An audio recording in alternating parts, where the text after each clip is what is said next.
When you go home, tell them of us and say, for your tomorrow, we gave our today.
Welcome everyone to the new video.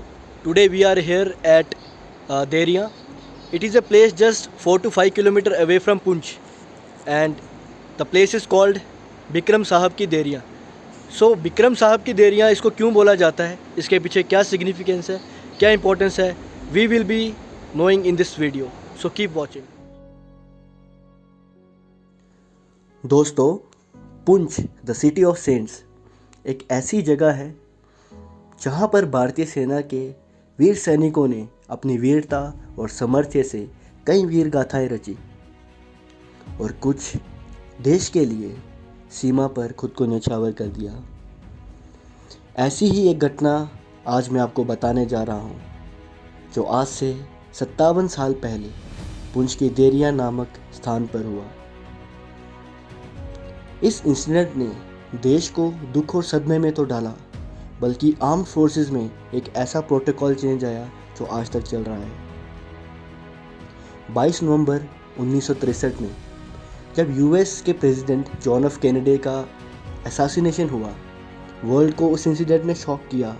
पर हमारे देश में ये ऐसा incident हुआ जिसने देशवासियों को अत्यंत दुखित किया. यह घटना एक Indian air force elude 3 helicopter crash की है, जो पुंछ के देरिया नामक स्थान पर हुआ, जिसमें आर्म्ड फोर्सेस के 5 हाईली डेकोरेटेड सीनियर कमांडर्स और एक पायलट ने अपनी शहादत दी.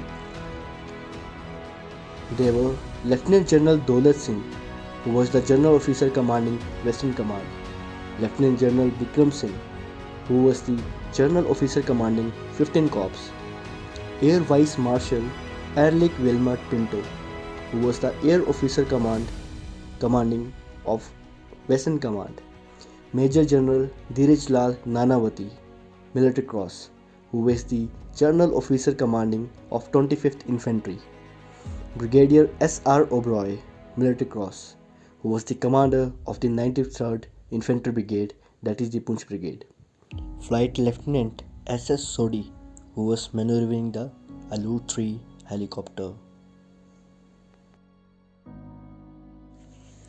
आइए हम जानते हैं कि ये इंसिडेंट कैसे हुआ. During October 1963,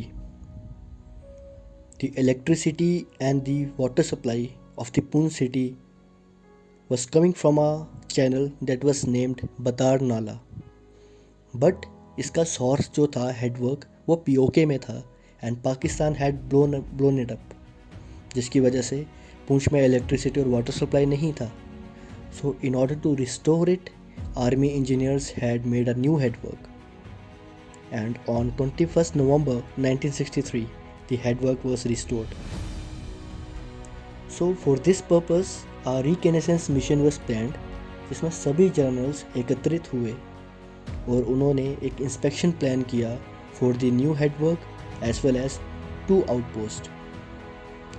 For this inspection purpose, 2 Indian air force के अलूट 3 हेलीकॉप्टर्स ने एयरबॉर्न हुआ, and when they went to the first outpost, the one of the copter landed there.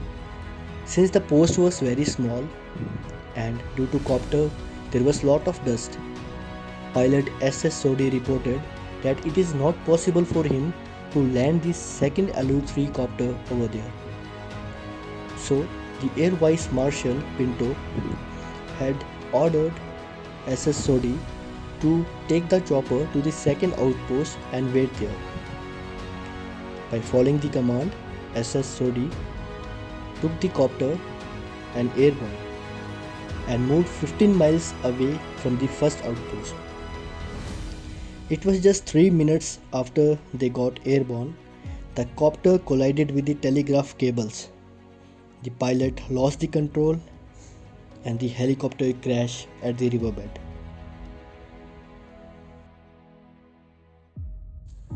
Though the brave soldiers are not with us, but their memories are still alive within us and will be alive for the generations to come.